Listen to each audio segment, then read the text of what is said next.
Apakah hutang manusia di dunia menghambat untuknya ke surga? Kalau belum sempat terbayar, tentu ini akan dihisab di timbangan. Hutang-hutangnya akan dibayar nanti dengan pahalanya. Ya. Jadi seperti itu, Wallahu a'lam. Masalah dia dihambat masuk surga, tentu saja dilihat nanti. Kalau setelah utang itu ternyata amal baiknya jadi berkurang, langsung neraka dulu. Makanya harus diselesaikan hutang-hutang itu teman-teman. Dan ingat, jangan buka pintu hutang. Teman-teman sekalian, kita sekarang ini dililit dengan utang secara sengaja, dibuat program hutang itu. Utang rumah, utang motor, utang mobil, utang HP, hutang semua. Dan ini tidak boleh teman-teman sekalian ya. Kita tidak boleh dalam Islam membuka utang kecuali ada uzurnya. Karena utang itu bagian daripada pelanggaran. Kalau orang punya kemampuan. Ada orang subhanallah mampu, kaya raya, tapi semua dicicil sama dia. Kenapa harus cicil ini teman-teman sekalian? Tidak boleh buka pintu utang nih, berbahaya sekali. Kata Nabi SAW, orang mati syahid pun diampuni semua dosanya kecuali utangnya. Dalam hadis ini dikatakan, ruh seorang mukmin bergantung antara langit dan bumi selama utangnya masih belum dibayar. Berat utang itu teman-teman sekalian. Lalu apa kira-kira sebabnya utang? Saya pelajari, ternyata utang itu kebanyakan teman-teman sekalian disebabkan karena dua hal. Orang ini malas kerja, atau yang kedua, mau melampaui kapasitasnya. Kalau belum saatnya antum punya rumah sendiri, sewa, kontrak, nggak apa-apa. Bukan aib itu teman-teman. Tapi kita paksakan diri, oh nggak apa-apa, saya kan bisa bayar tiap bulan. Baik kalau antum meninggal, sebelum selesai, ini kan bahaya, masalah. Atau terlambat akhirnya kena bunga, riba, terbuka dosa-dosa. Jadi tidak halal semuanya nanti, bermasalah. Untuk apa kita paksakan diri teman-teman? Jangan paksakan diri, melampaui kapasitas, ya itu nggak boleh sebenarnya. Jangan dipaksakan. Kita mampunya naik sepeda teman-teman. Naik motor. Apa yang kita mampu? Berdoa sama Allah lalu berusaha ikhtiar. Jangan lampaui kapasitas. Nabung, sudah punya cash, beli cash. Aman. Gitu kan? Ini sama sekalian saya ingatkan teman-teman yang sibuk dengan kartu kredit. Berhentikan teman-teman sekalian. Berhentikan. Antum bilang, oh ini 0%. Baik 0% teman-teman sekalian. Setelah itu, kalau antum telat, ini malam jam 12 malam terakhir pembayaran. Antum telat 1 menit, jam 12 lewat 1 menit, kena bunga nggak? Kena bunga, 50.000, ya saya mampu bayar. Baik, 1 dirham riba lebih berat daripada 36 kali berzina. Untuk apa? Tutup itu teman-teman sekalian, karena itu membuka pintu utang.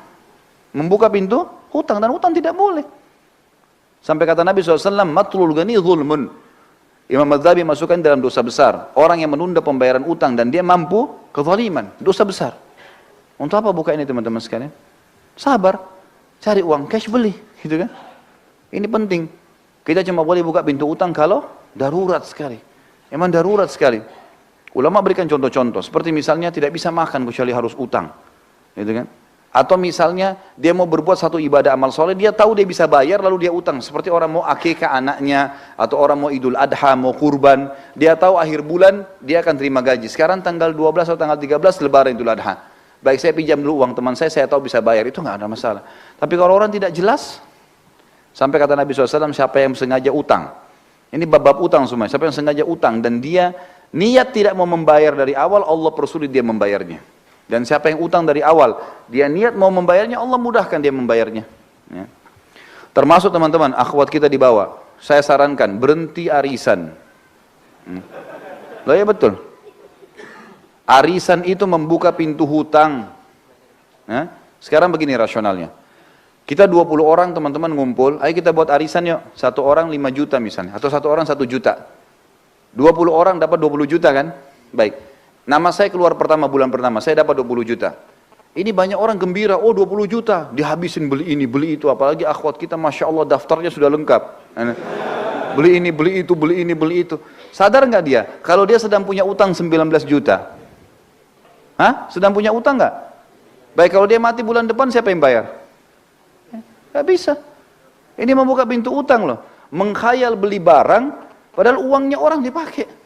Hutang ini. Dan orang yang paling terakhir dapat itu doror. Gak boleh dalam Islam itu doror. Dia selalu berharap supaya dapat tapi gak dapat. Namanya gak jatuh terakhir baru dapat dia. Jadi dia seperti membiayai orang lain semuanya dulu. Lah ya, ini gak boleh loh teman-teman sekalian. Ada orang tidak melihat hukum syarih itu bahaya. Kalau menurut saya Allah tinggalkan. Pernah istri saya ikut, saya nasihatin dia, hati-hati loh, berhenti, ini nggak boleh. Waktu dia sampaikan saya bilang ini nggak boleh. Ini bahaya membuka pintu utang. Sekarang kalau kau meninggal dalam 2-3 bulan setelah itu, siapa yang bayar? Nah, pasti saya ahli warisnya kan? Ya kalau saya punya duit, kalau enggak, loh ya kalau kita pas suaminya punya uang misalnya, kalau nggak punya uang gimana? Kan jadi utang yang bergantung kan? Gak bisa. Atau ada orang lari, zalim, dia pergi. Kan jadi masalah. Baik, kalau mau kumpul, kumpul pengajian. Gak usah ada arisan. Iya enggak? Benar enggak ini? Hah? Tangkap enggak secara rasional ya? Jadi pelarangannya itu karena membuka pintu utang. Orang yang terima pertama itu utang 19 juta loh tadi. Uangnya orang kita pakai, gimana caranya kita bisa bawa duit orang baru kita pakai belanja kebutuhan kita. Coba pikirkan teman-teman. Ini kenapa? Karena mau melampaui kapasitasnya. Udahlah, dunia sebentar. Kata Nabi SAW, perumpamaan saya sama dunia seperti musafir yang sedang mampir di bawah pohon. Hilangkan penatnya, pergi habis itu. Kata Syekh Utsaimin rahimahullah, kalimat yang mulia. Seseorang mukmin orang muslim harus menjadikan dunia ini seperti kamar mandi. Seperti WC-nya. Dia datang, selesaikan hajatnya, dia pergi. Dunia cuma begitu saja. Maksudnya, tidak usah terlalu berlebihan. Hajat diselesaikan, penting, kemudian sudah. Gitu. Seperti itulah. Ya jangan melampaui kapasitas kita. Ini Allah ini saran saya ya, saran saya. Tapi kalau teman-teman ada di antara asatidzah, di antara duat yang memang memberikan solusi lain, alhamdulillah. Tapi saya pribadi, saya selalu mencari zona aman. Zona aman, ya kita mati kita aman. Kenapa yang kita masuk ke zona yang tidak aman? Kan gitu. Ini meja kita bagi dua, ini aman, ini tidak aman. Masuk ke aman teman-teman sekalian. Ibadah yang ada perintahnya, gitu kan.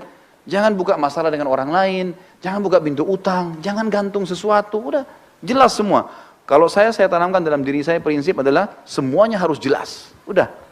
Halal halal, haram haram. Halal tinggal nikmati, halal tinggalkan. Nikmatin yang mampu saja yang ada. Sudah. Saya pulang ke rumah kadang-kadang istri saya tanya ada makanan, nggak ada. Mau beli makanan di sebelah, beli aja makanan, tidak apa-apa. Sini bawa. Toh makan. Untuk apa saya ribut dengan masalah makanan? Tinggal beli makanan di sebelah makan. Bismillah, alhamdulillah. Yang penting lapar sudah hilang, habis. Dunia begitu kok. Masuk lihat pakaian saya mana yang ini, oh belum dicuci, baiklah. Yang ada saja saya pakai, clear, selesai. Jelas kok, aman saja gitu kan. Gak ada sesuatu yang harus kita ributkan. Jadi ini poin yang mesti dipikirkan juga teman-teman sekalian.